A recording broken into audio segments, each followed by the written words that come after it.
For those of you that have decided to take on the immeasurable task of the muddy XLT two-man deer stand from Walmart, I'm going to give you a little advice on putting it together. My first piece of advice is to take this miserable bag of garbage back to the store you found it at and go buy a reasonable piece of equipment. For those of you still feeling foolhardy or brave enough to put this piece of garbage together, see the bane of your existence here in step one. Underside of seat bar.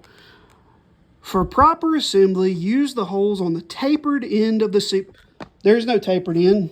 For whatever individual that created this instruction manual, the word tapered means to narrow down to a point. So like a nail, or if you had a bolt, it would taper down. It would come down to a smaller point at the end you were working with than the larger end at the top. There is no taper on these seat bars, so I'll save you the 2 hours of trouble. These ears that go beneath this seat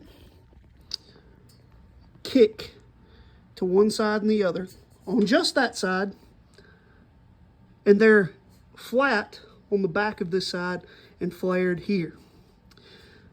The end with the high flared ears, the ears that bend significantly more, go on the outside.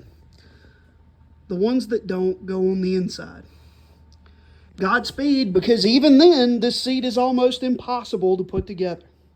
The rest of it's semi-easy.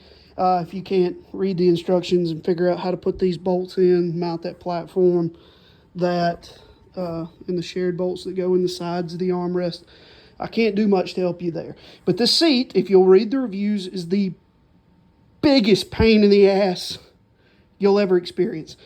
So to lessen that, put it together this way, but you're still liable to strip it out or tear these god-awful welds. That one's actually held up, and that one, but the ones on the exterior have already all but broke in trying to put it together. So don't waste your time with this thing, but if you do, there's a little tidbit for you on trying to get this seat together. Good luck.